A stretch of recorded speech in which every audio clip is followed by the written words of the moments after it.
नमस्ते मंडळी.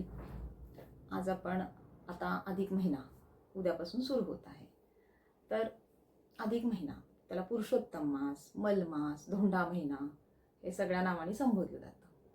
तर त्याच्याविषयी आपण आज जाणून घेऊया की काय आहे नक्की हा महिन्याचं गुपित. ओके.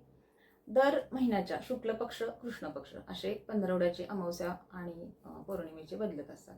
कधी 15 येतात, कधी 14 दिवसाचे येतात, कधी म्हणजे म्हणतो ना द्वैत अमावस्याली, द्वैत पौर्णिमाली, लाईक दिस. तर मग हे सगळे राहिलेले दिवस असतात ना, ते मिळून 3 वर्षातून एकदा हा अधिक मास येतो, असं म्हणून त्याला अधिक झालेला असतो, मग अधिक मास येतो. हा झाला विषय असा. मग तो आता उद्यापासून सुरू आहे 16 जूनपर्यंत. तर अधिकस्य अधिकम फलम. पण लोकांनी काय केलेलं आहे, मलमासच आहे, मग ते शुभ कार्य करायची नसतातच, असं सगळं आहे. हो, नसतात करायचे, ठीक आहे. विवाहासारखे, हो, अधिकस्य अधिकम फलम, विवाह करून अधिक विवाह करायचे का? तर नाही ना. मग ते अधिक मास गेला, कुणाकडे जाऊ मी? सगळ्या ह्याच्यात व्रत वैकल्ये, सणवार प्रत्येक महिन्याला काही ना काही येतात. अधिक मासाला काही नाहीये, तो विष्णूकडे गेला, पुरुषोत्तमाकडे. मग तो म्हणला, हो मी घेतो तुझं हे. म्हणून त्याला पुरुषोत्तम मास म्हणतात. मग त्याला अशी हे मिळाली, अधिकस्य अधिकम फलम. मग काय करायचं ह्या महिन्यात? बाकी रिच्युअल्स नाहीत, विवाहासारखे किंवा ग्रह किंवा चांगले हे म्हणतो की आपण नाही करायचे.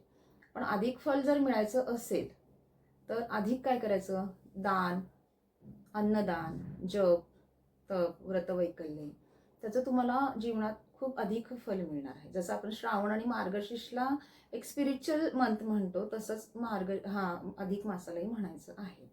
म्हणून तर विष्णू स्वरूप जावईंना आपण दान करतो, लक्ष्मीनारायणचं हे म्हणून आता अधिक मासाचं ते फळ आहे. तर काय करायचं मग दान? म्हणजे अन्नदान. काही लोकांना, गरजूंना तुम्ही हे करा. मग 108च्या पट्टीत करा, फळं असतील. 51च्या पट्टीत करा, एकावळ करा, म्हणजे लोक एकच टाइम जेवतात. काही त्याग असतात, मनोनिग्रह असतात, तर ते केले ना तरी तुमच्या हे राहते, म्हणजे काय म्हणतो, स्पिरिच्युअल ग्रोथसाठी. जेवढं तुम्ही स्पिरिच्युअल राहाल ना तेवढे 10,000 पटीने त्याचे तुम्हाला फळ मिळणार आहे. कारण अधिकस्य अधिकम फलम.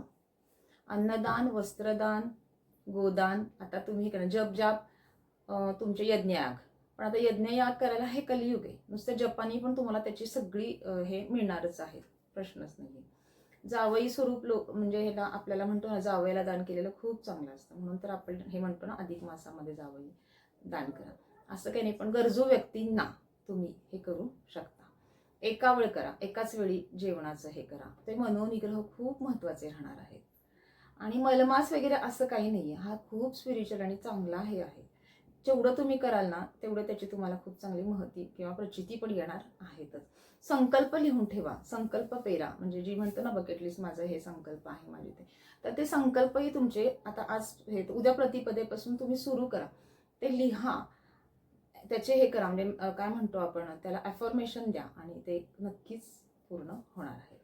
तर असं ह्या अधिक मासाचं फळ तुम्हाला खूप मिळावं आणि तुम्हीही ह्या स्पिरिच्युअल ग्रोथनीच आहात. तर त्याला मलमास वगैरे असं नाही करता, चांगल्या ह्याने जर घेतलं आणि छान तुम्ही तुमची स्पिरिच्युअल ग्रोथ वाढवली, मेडिटेशन केलं, त्याच्या अधिकस्य अधिकम फलम आहे. मी खूप वेळा हा शब्द म्हटलेले आहे, कारण मी तुम्हाला तेच सांगू इच्छिते की त्याचे 10,000 पटीने जास्तच फळ मिळणार आहे. कुलदेवीचा जप, एखादा मंत्र सिद्ध करायचा असेल, तुमच्या कुलदेवीचा जप करायचा असेल, कुलदेवीला जाणं, कुलाचार करणं, हेही तुम्ही अधिक मासात आरामात करू शकता. तर सगळ्यांनी हा अधिक मासाचा छान लाभ घ्यावा आणि धन्यवाद मंडळी.